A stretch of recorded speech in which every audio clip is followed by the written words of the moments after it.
Ingredients: we have the noodles, we have onions, mushrooms, carrots, sweet peppers, pimentos, and I also use some ginger. I didn't add it in this, but these are the ingredients.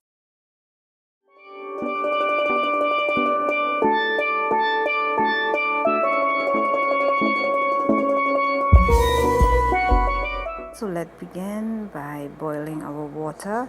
My water had salt, and I'm going to cook this for 10 minutes.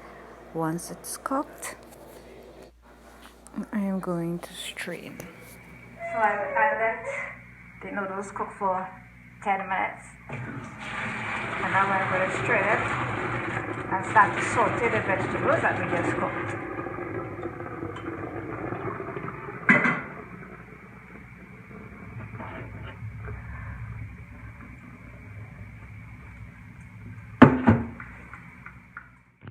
Adding layers of flavor, I am adding a cooking butter. I am adding also a tablespoon of normal soft spread butter, and I'm going to saute my vegetables for 10 minutes until the vegetables are soft.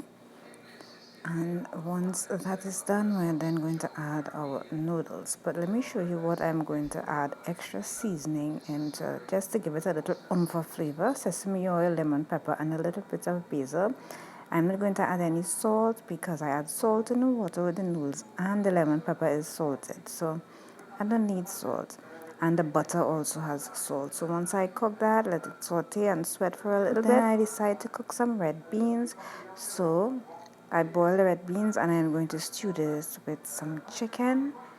And because I just didn't feel to have the peas alone, so I said let me stew it even though I don't cook it already. Yeah? So I have my pre-seasoned chicken. I'm going to caramelize my sugar. In the Caribbean, we stew our chicken. Once you stew your chicken properly, you could leave this on the stove for about 2-3 days and it will not go bad because you caramelize the sugar properly and you stew that chicken down good.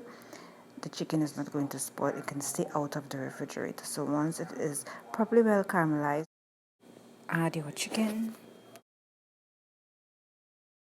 I am not going to add water. I am just going to let it cook in its own juices until that water dried down, like you're seeing here on your screen right now.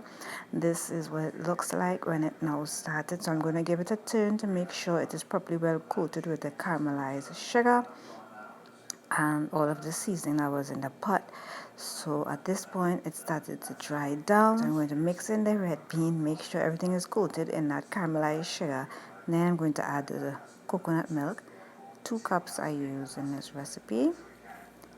You can add more if you wish, and I'm just gonna let this continue to cook. Remember that this piece was already cooked with all sorts of seasoning and it was flavorful, plus the chicken was seasoned with a lot of flavor. So there's a lot of flavor in this pot of food, so it is going to taste really good.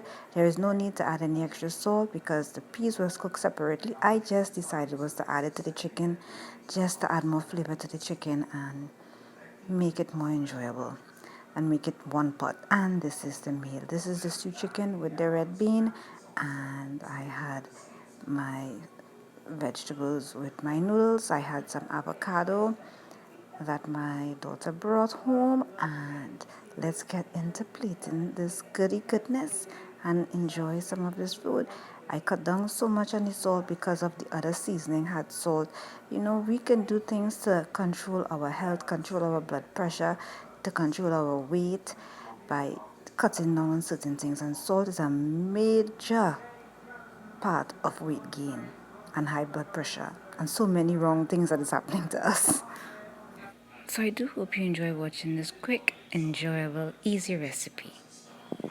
And don't forget to check out my previous videos. And thanks so much for your constant support. Have a good one. Bye.